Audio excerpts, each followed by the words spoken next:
For those of us who have come to the conclusion that there's not going to be any justice done with Anthony Fauci and the COVID cover-up and everything he did, give us reason to think it might be different this time.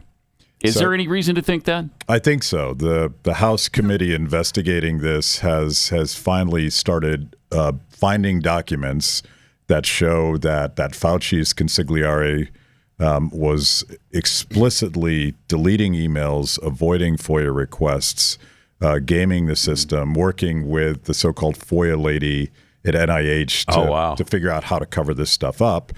But in the midst of all this, he's bragging about how he's covering up, and they have that email. I'm like, this is a smoking gun. Wow. The former head of NIH finally admitted that, of course, we were doing gain-of-function research. Fauci testifies on Monday in front of that committee publicly for the first time.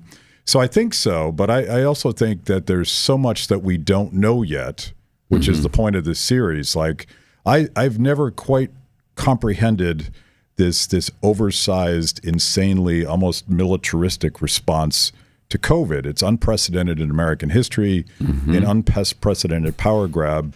So my point is, they're still doing all this stuff, and Rand Paul is basically my collaborator on this, and he's sort of the pit bull that won't let this go. But if we don't get to the bottom of this, it's going to get worse. Everything it's going to happen again in 2020 is going to be supersized. Yeah. And I'm obsessed. I'm not going to let it go. Rand Paul's not going to let it go. I know Glenn's not going to let it go. People that remember what happened need to figure out a way that they can get their neighbors engaged in the real cover-up. Yeah, because like you said, it's not over. I mean, COVID might be over, at least the initial panic of that, but they could easily bring that back again. They're already preparing us for bird flu, monkeypox. I mean, who knows what the next big thing will be, but they'll use all of that against us. This pandemic treaty that they're trying to jam through, the Biden administration is huge advocates of it. Right. That is a blank check to give away any semblance of governance, independence, autonomy that Sovereignty. Americans have. Yeah. And give it to the WHO. Right. Which I think they'd love to do, but hopefully the Congress won't allow them to do that. I hope that's true. I see where now. So for BlazeTV subscribers, episode 1 has been dropped, right? Yes. Dissident. That leads me to believe that there are multiple episodes. There are. It's funny because the idea of this is that we don't have all the answers. It's an investigative series. It's kind of a whodunit true crime thing, and I'm going to ask the audience to tell me where I need to go. So there are absolutely more episodes. I've already got one almost finished with Rand Paul. I did one with Scott Atlas, who tells me some pretty shocking things about what happened inside the White House in 2020. But I'm going to talk to people that know things that we don't know because they've dug deeper. So there's this citizen organization on X called Drastic, and it's just a bunch of really smart people that know how to go deep, deep, deep into the internet to find documents that the government doesn't want you to see. So this is an open-ended process. And if people are into it, I want them to actually participate. Like, excellent. What am I missing? Excellent. So you mentioned that there are things that went on in the White House that are shocking in 2020. So that includes Trump? Yes. It's his White House. Yes. Yes. He's not. We can't exonerate him from the COVID nonsense. Can we? I'll give you a little teaser of where Scott Atlas is coming from, because he was brought in by people that were worried about Fauci and Birx and this cabal of bureaucrats that had sort of isolated Trump from other voices. And Scott came in and was that dissident voice. I mean, he was absolutely misserved by Fauci, Birx, and that cabal. Yeah. And you remember his instincts were actually right. The first thing he blurted out was, yes. He's like, we can't do that. That's insane. Right. And then he did kind of cave and said, okay, 15 days to flatten the curve. But that turned into much more than that. We talked about that the other day, which, I mean, really, okay, so aside from, hey, the 15 days to flatten the curve was a nightmare and should have never happened, we were all kind of okay with it. All right, fine. This horrible thing is coming. We don't know what it is. Well, it takes 15 days. We're willing to, shut our doors and hold out for 15 days. But then he didn't go with his gut, and I wish he would come out and just admit it. I think should have gone with my gut.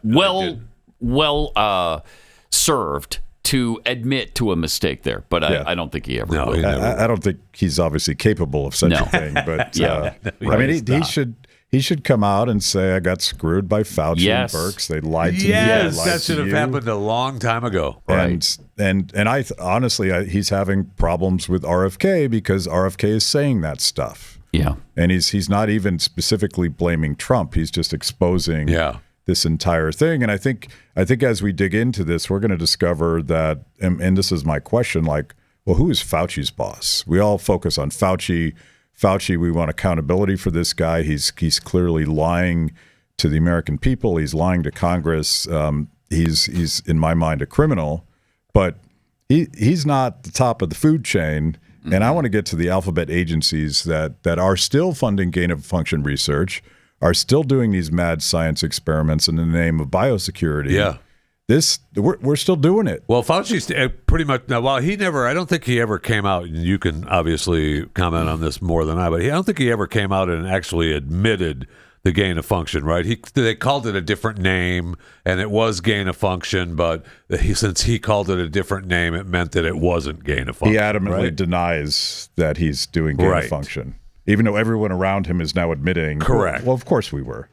Now, gain of function seems like the dumbest thing you could possibly do. Are you a scientist now? I'm not a scientist. I just play one on the radio. And it seems like insanity to most of us, I think. Why? What is the reasoning they give us? Are they creating viruses that could spread like wildfire through the human population just so that they can come up with cures for the virus? Is that the excuse? What is the excuse they use to do this? That's why this is not a public health thing. It is a national security thing. Right. Yeah. And it's a biosecurity strategy where it is absolutely mad science. It's insane hubris. It's a fatal conceit that they have, that they can somehow control nature, manipulate nature. They're going to go into the caves. It's I call it scientism, but their idea is we're going to map every potential thing that could wipe us out, and then we're going to manipulate them and make them even more weaponized, and then we're going to come up with a vaccine. We're going to come up with a cure, and it is an impossible task. Yeah, but more importantly, so insanely dangerous they could wipe out the planet. That thing, I feel that matters. You think it does? Really? Huh. I mean, and maybe I'm a Luddite, but I'm still there, We just read, we had a story last week that they were trying to do gain of function with bird flu to where they could make it go human to human instead of animal to human now. I mean, why in the hell would you want to do that? That is what gain of function is. Yes. Yes. And the problem is, and this is part of our series, exposing when Fauci became the head of this biosecurity strategy around 2001, he immediately controlled all the money. And so if you want research grants, if your university receives a lot of money, as many of these universities do, you gotta kiss the ring. You got to do what they say. This is how he was able to manipulate the scientific narrative about COVID. They all were either receiving or were about to receive big checks from NIH.